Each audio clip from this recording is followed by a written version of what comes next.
Ironized Yeast presents Lights Out, everybody.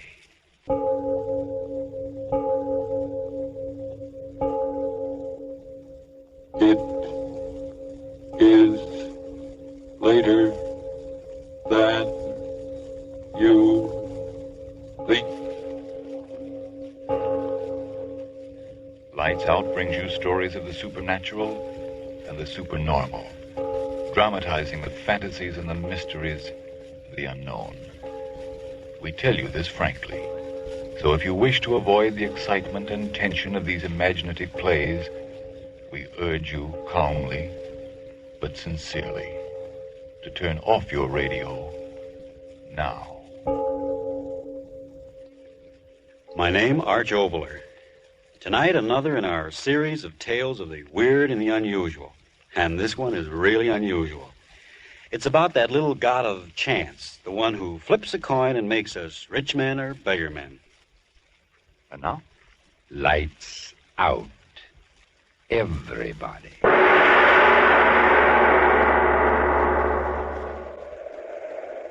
You say the world is planned. I say the world is chance. Sailing, sailing over the bounding main. Cut it out, Laura. Cut it out. You're rocking the boat. Baby, this is really fun. Will you quit doing the Big Apple? This ain't Roxy's. This is a canoe. Smell that air. Isn't it just terrific? Yeah, there's too much of it. Dottie Nelson, don't you talk that way.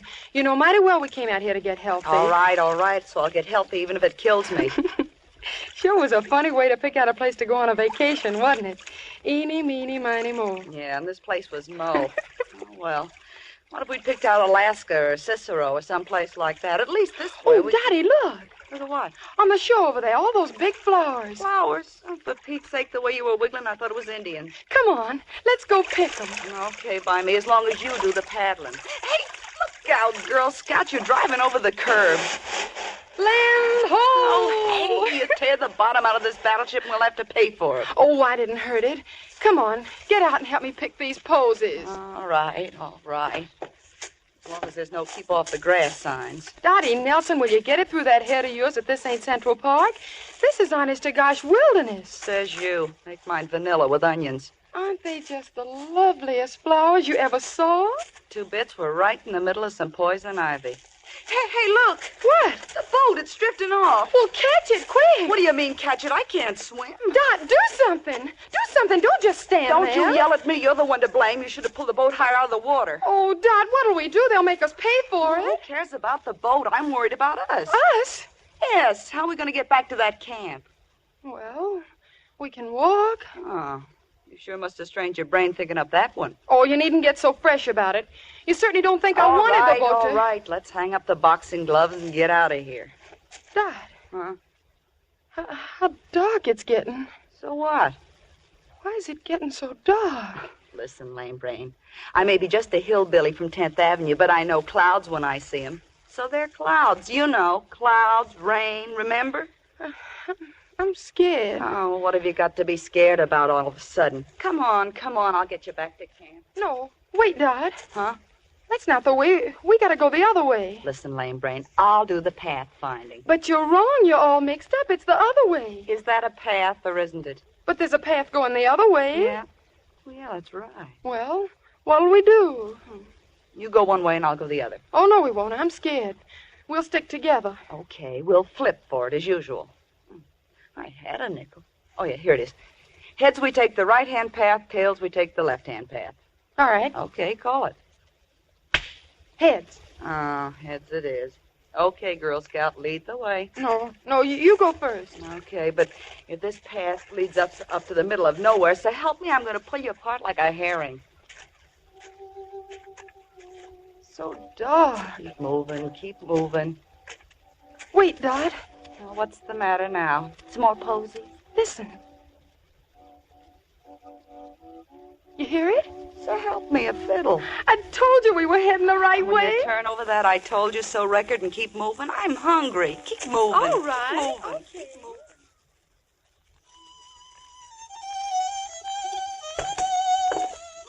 Well, This must be the front door of the joint. Why, Dot, how funny. Oh, what's funny now? That's pretty music. The place hasn't any windows. The door's all I care about. Do you think we ought to disturb whoever's playing? Disturb is right one side, Lady Gwendolyn. I'll do the knocking. Doesn't seem to hear us. Oh, he'll hear me. There, that did it. It's awful thrilling, isn't it? Okay, you do the thrilling and you'll do the paying if they can't find that boat. Of all the dumb things. How do you do? How do you do? We're sorry to bust in like this. We sort of lost our way. Our boat, and we thought maybe you could tell us. Of course. Won't you step in? I'm more than glad to see you. Well, of course we will. Come on, Dot. Okay. It's going to rain. Yeah, we found that out. We certainly were lucky to find this place. We heard you playing the violin. Now, did you really? If you'll step this way. Oh, Dot, isn't he the strangest man? Yeah. Turned his face away. He must be terribly ugly. Oh, forget it. Go on, keep moving. If you'll step in here, I have a small fire going. Kind of dark. Yeah. If you'll do me the honor of being seated. All right. Oh, boy, what a chair. Yes, it's most comfortable. Now, if I might be permitted to introduce myself. I'm John Boyd. I'm pleased to meet you, Mr. Boyd. I'm Laura, and she's Dottie. Believe me, mister, it's a pleasure. Do my dogs hurt? May I sit and talk with you? There's so very much to talk about. Well, we should be getting back to camp. Oh, we got plenty of time. And anyway, mister, you don't know what a lifesaver you were. Was I? Really? Anything gets Laura scared is to be in the dark. All those rain clouds. Then I must apologize for not having more light here. You see, my eyes... Oh, that's all right, Mr. Boy. I never could remember names. I guess I don't really mind it being dark in here. It's sort of like a nice tea room. Really? Don't mind her, Mr. Boyd. She was hit on the head by a bowling ball when very young. Oh, now, Dot. When you listen to that wind. The storm will come in just a few more moments. Gives me the willies. Is your wife home, Mr. Boyd? I'm quite alone. Sure must get lonely out here. It was. Very lonely. Getting awful dark in here, isn't it? The storm... What's that? Oh, don't be alarmed. A door banging in the wind. If you'll excuse me for just a moment, I'll fix it. Okay. Dot, Huh? let's get out of here. Why? You're scared, too. Oh, I'm not scared. He looks so funny and shadowy in the dark. Dot, Huh? what's that funny smell? Yeah, I noticed it. Like medicine. He walks and holds his head so funny. Now, why does he keep away from the light of the fire? Let's get out of here. Yeah, okay. We'll make a run for it before the rain starts. I suggest you stay. Yes, I suggest you stay. Come on, Dot. You'd better stay, my dear. The storm, it's close at hand. Yeah? Well, something tells me I'd rather be out there than in here. Me too. Well, I'll be seeing you. Come on, Laura. Okay. Mister. Yes, Mister, the door's locked. I know it. You know it. Hey, listen. What's the big idea of locking that door on us? You let us out of here, mister. Mr. Boyd, or whatever your name is. Didn't you hear me? What's the big idea of locking the door? I have some very interesting things to talk about with both of you. We want to get out of here. Come on. Unlock the door. We'll scream our heads off. There's no one around for 15 miles. Are you going to open that door? I suggest you sit down. Give us that key. Now open that door. I tell you. Dot, why did you... Sorry I had to do that. I'm really a very gentle man.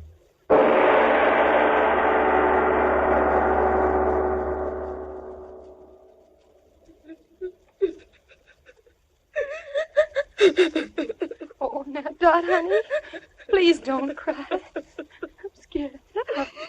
Please stop crying. Please. I think we'll understand each other quite clearly now, won't we? Sit down. Sit down, the both of you. Sit down, I say. There. Now that we understand each other so clearly, we can talk with each other quietly now, can't we? You know I dislike loud talking intensely. You see, I'm really a very gentle man. Please, Dot, don't cry anymore. That's excellent advice, my dear Laura, excellent advice. Dottie, I suggest you stop crying. Dot, please, do as he says. I'm all right. Of course, you're quite all right. Now, where was I? Oh, yes. Let me tell you of chance. Here I was, a quiet, contented man, sitting here all alone, and yet I was not quite content. Chance brought you here to me, and chance found me quite discontented. As a man of thorough saneness, as a man of infinite realism, I realized that this fortuitous circumstance of our meeting, fanciful as it might have been, is a welcome opportunity for me. Opportunity for what? To fill my loneliness permanently. To get myself a wife. Wife? Dot, he is crazy. I suggest, my dear Laura, that you substitute another word, a kindlier one than the one you're using. Yes, I said, a wife. Laura, oh, we wouldn't make good wives. Honestly, we wouldn't. We're just a couple of kids, aren't we, Dot? We may call for a heart, boy, but... Oh, mister, have a heart, will you? Open the door and let us out of here. We'll keep our mouths shut. I swear we will. Mr. Boyd, please. Please, Mr. Boyd, will you? Have you quite finished? Then here's my answer. One of you becomes my bride. Oh, yes, my bride. I'm leaving this place shortly. When we reach our destination, one of you will become my wife. Oh, very legally. One of us. I marry only one. Then what about the other? To the ordinary man, that would be quite a problem now, wouldn't it? But to me, well, I told you I'm a realist, so the answer is quite simple. I marry one, and the other... The other? The other dies.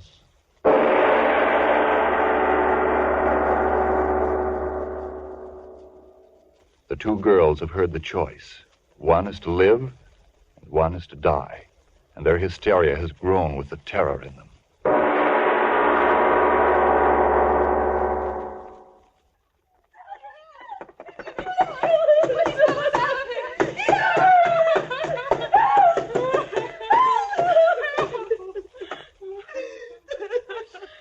Are you quite through, my dear? How unfortunate, and after I told you how much I disliked loud talking. Don't hurt us, please, mister. Hurt you? Oh, haven't I told you? I'm really a very gentle man. Oh, yes, much too gentle. What? What are you going to do? Now, why do you ask that? The way you look at us. I'm trying to decide which one shall live and which one shall die. You wouldn't kill us? Oh, just one, my dear, just one. Oh, you wouldn't dare. We could both stay with you. I marry one, the other die. Mister, listen. My family, they've got money. Lots of Now, it. just a moment, my dear, just a moment. Money to me? Well... And what will I do with it? Oh, no, one of you must die, and this is quite as good a time as any other. No. You look so amusing. Backs against the wall. Skin on your faces tight with fright. So white, so fresh and young. And yet, believe me, there's nothing to be afraid of. You wouldn't kill me. I don't want to die. Oh, it isn't a matter of want, my dear. It's a matter of judicious selection, like nature itself.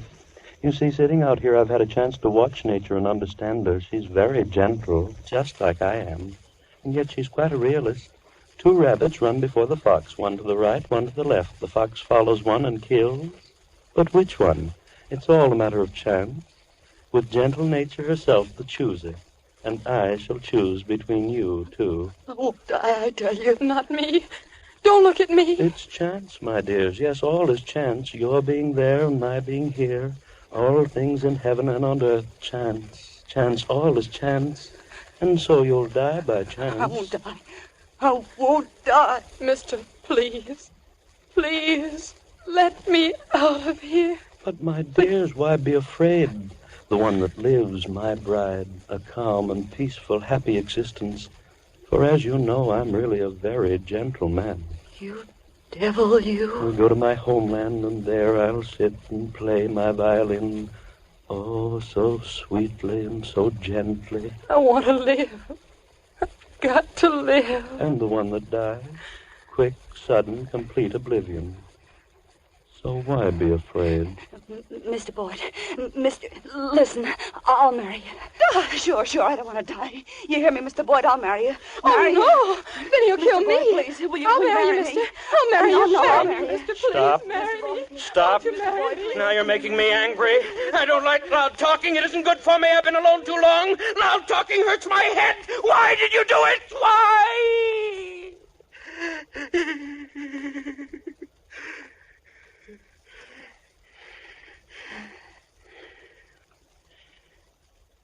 You see what you did? You made me raise my voice, and that isn't good for me. Oh, no, it isn't. Now, where was I? Oh, yes, flattered as I am by your eagerness to marry me, most regretfully I must refuse. Chance must pick my bride and the bride of death. Here, see, a coin. One chooses heads and one chooses tails. We'll let chance be the chooser. No. Quickly, choose. Please don't make me angry. Choose. You, little one, first. Will you choose? Tails. And that leaves heads for you, eh, Dot, my little friend? Heads. Chance, all is chance. So one of you flip up a coin? No, I think I will myself. High in the air. There. That does it. Land flat in the palm of my hand. Heads or tails? My bride or the bride of death? Oh. Laura. No, don't touch her. Let her lie there. Poor little child. Couldn't stand the strain of waiting, now could she? How unfortunate. Is it heads? Oh, we must have patience. I'll hold the coin here, flat inside my hand, until your friend recovers.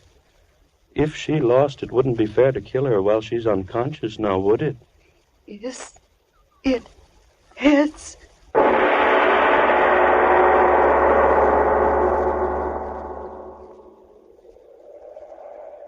Oh, there's no doubt about it, Jim. They're drowned, the both of them. Yeah, I should have had more sense than to let him have the boat. A couple of city kids like that. Now, Jim, don't blame yourself. This water's treacherous.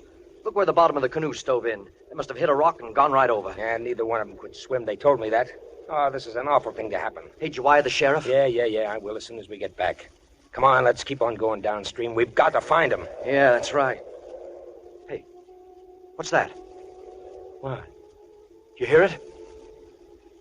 Oh, that. You mean that fiddle playing? Oh, I know. That's old man Boyd. Lives a couple of miles up through the valley. At least I think he does. I've never been up there, though. Hey, the wind makes it sound as if that fiddle's right here. Yeah. Well, how about going up and talking to him? Maybe he saw him. No. He's way off in the woods. He wouldn't see him. Well, anyway, let's talk to him. I tell you, it's no use, Fred. They're drowned, and that's the end of it. Downstream, that's where we'll find their bodies. Well, at least let's go talk to him. Why waste the time? Well, they might have wandered off. Oh, don't be a fool. Look at the canoe. Well, at least let's go talk to the guy. It's a couple of miles over there. I'll tell you what, we'll flip for it. Huh? Heads, we'll go up there. Tails, we'll go downstream. Okay. You got a coin? Yeah, here, you flip. Okay. There. What is it? Ha! Tails. Well, we save a 2-mile walk.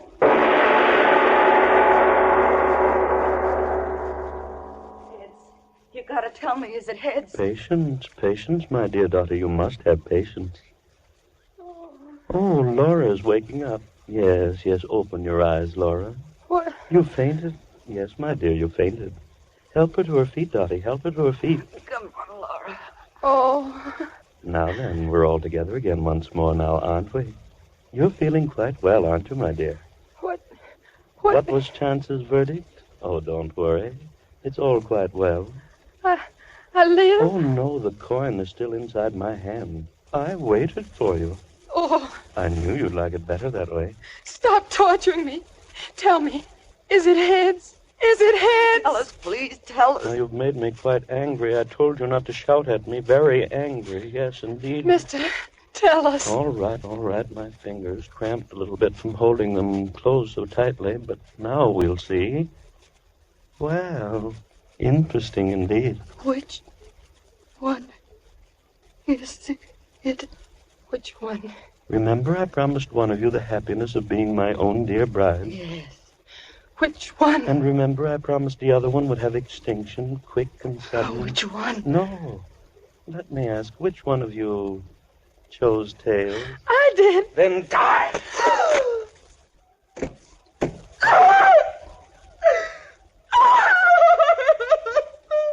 Oh, no need for tears for her, my dear. She died quite gently. Now, enough of tears. For since she's dead, it's you who will be my bride. No, I won't. There is no choice. Chance was the chooser and you the winner. I'm a man who always goes by chance. Now get up to your feet. This one is Death's bride. You make it all quite difficult, you do. Why do you persist in making me angry? Chance, all is chance. You'll be my bride. We'll be quite happy in my homeland when we get there. We'll pack, get to the seashore. No. First I'll play for you.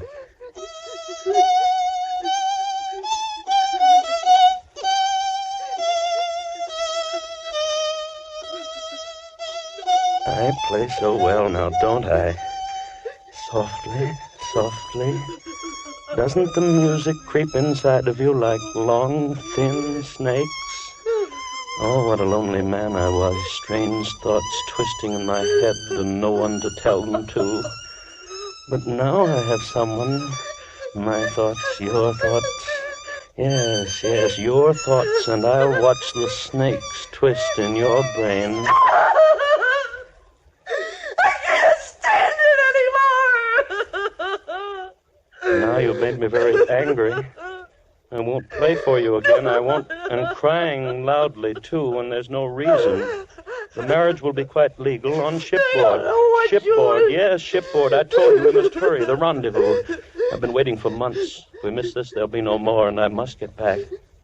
And that reminds me there's something I must tell you.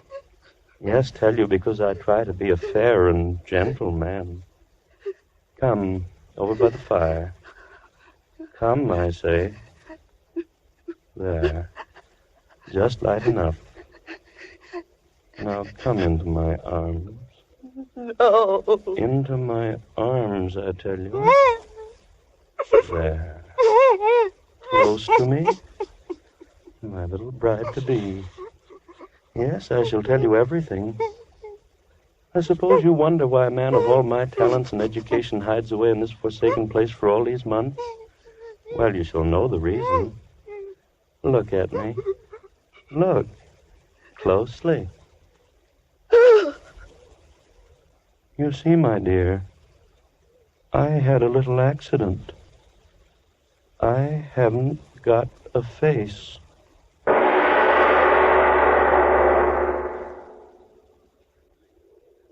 Hey, Fred. Yeah?